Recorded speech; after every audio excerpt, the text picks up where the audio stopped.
Hello, this is Dr. Paul Cottrell, and we're going to be going over chapter 2 of Parah Adumah, which is the red heifer. Chapter 2.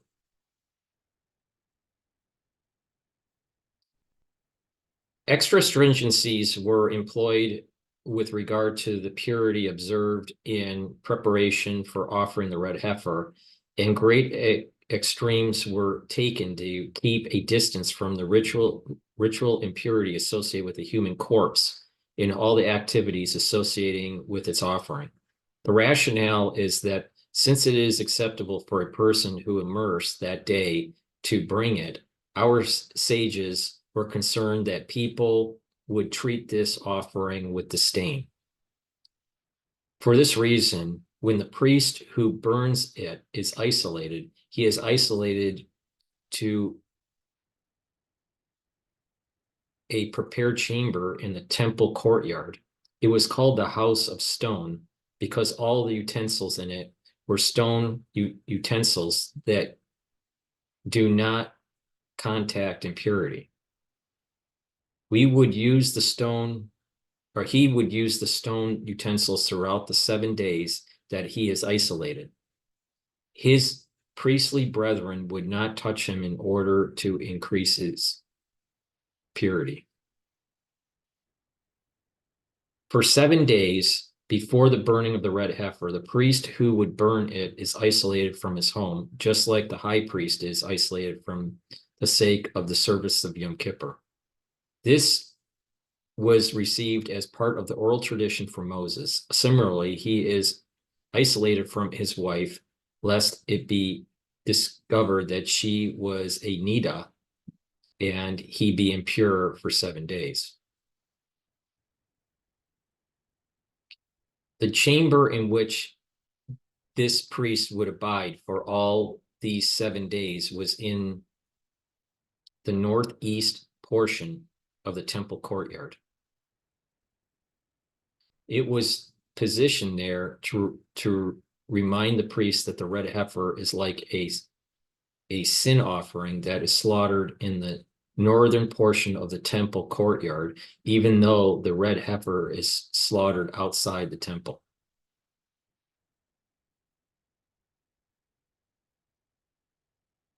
On every one of the 7 days of his isolation, water with the ashes of the red heifer should be sprinkled upon him, lest he unknowingly had contracted impurity due to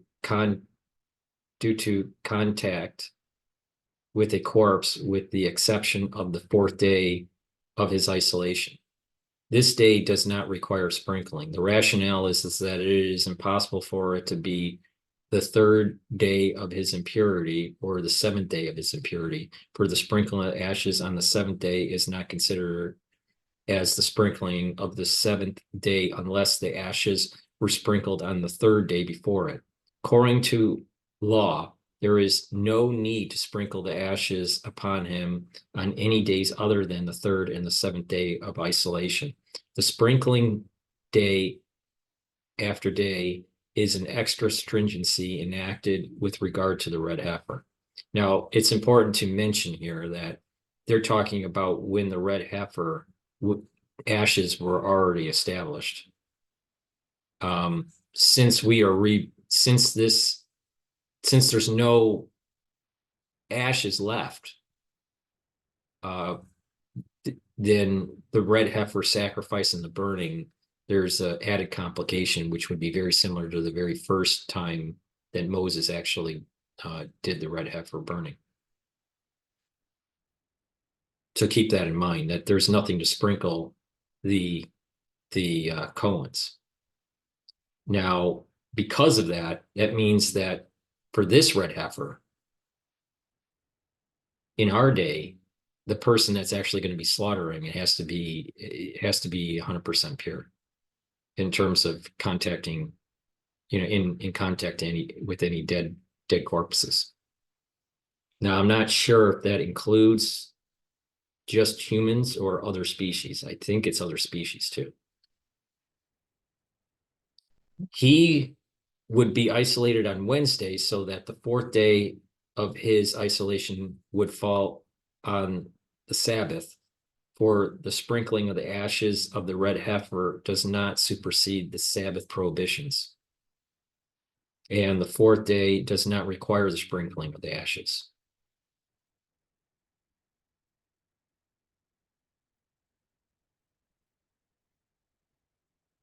On all the days of his isolation, when the ashes of the red heifer are sprinkled upon him, the ashes of all the red heifers that were burnt previously were sprinkled on him.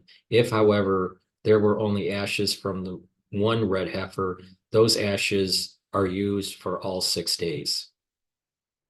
When the ashes of the red heifer are sprinkled upon him during the days of his isolation, the sprinkling should be performed by a man who never contracted the ritual impurity stemming from a human corpse.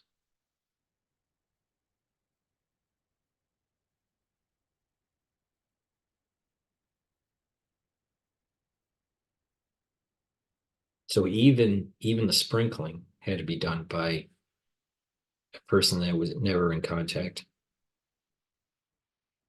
The rationale is that a person sprinkling the ashes must be pure. If one would say, let's so and so, a person who had contracted impurity, but then had the ashes of the red heifer sprinkled upon him, sprinkle the ashes on the priest who will burn the red heifer, that suggestion is not followed. The rationale is that it is possible that a person who sprinkled the ashes upon so-and-so was not pure from the impurity associated with the corpse. Similarly, the utensils that are used to be filled and consecrated to sprinkle on the priest who burns the red heifer were all stone utensils that are not susceptible to ritual impurity. All of these practices are extra stringencies enacted with regard to the red heifer. How is it possible to find a person who has never contracted the impurity associated with a human corpse? There were courtyards in Jerusalem built on slabs of stone and a place under them as hollow, lest there be a grave in the depths of the earth. So my understanding is this is kind of like a basement kind of situation. Pregnant women were brought there. They would give birth there and raise their sons there when they wanted to sprinkle ashes on the priests who would burn the red heifer. They would bring oxen because they have ample bellies and place doors on their backs and have the children sit on the boards so that there would be an ohel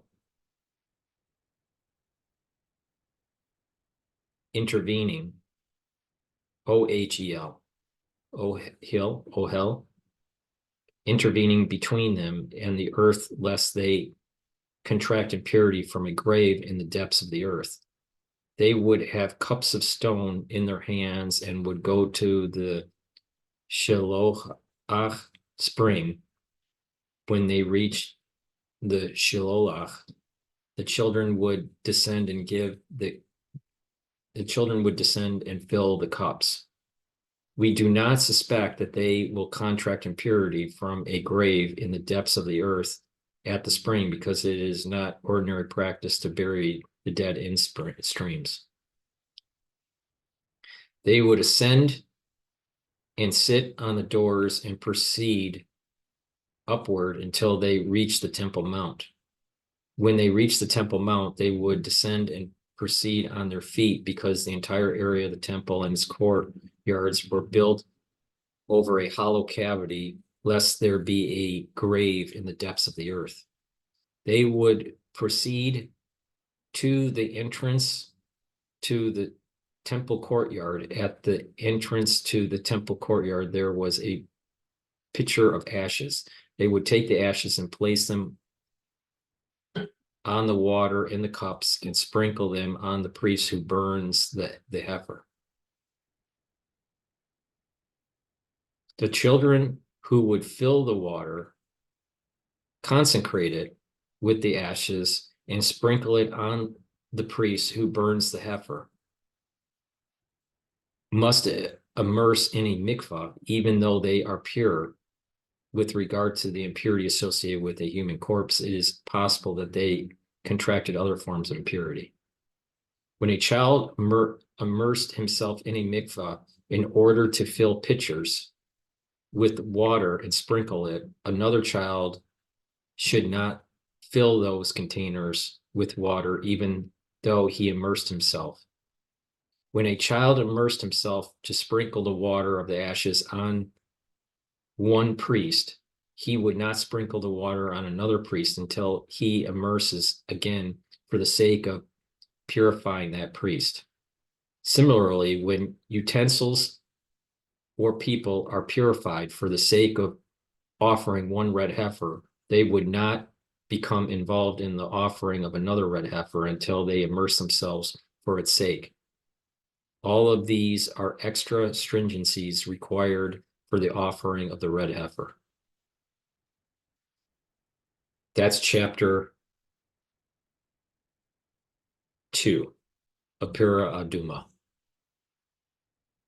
So please subscribe to my channels. I have 3 channels on YouTube, Brighteon, Bitchute, and Rumble. Make sure that you click the notification. You're subscribing to all those channels. Also follow me on X and on GETTR. The links are in the description of this video. In addition, please help support my work by donating on my website. It's the-studio-reykjavik.com. Links in the description of this video. You can donate through Stripe, PayPal, or buy me a coffee. You can also support my work by being a paid member on my Patreon. I have different tiers that have different access to some of my lectures on pulmonology.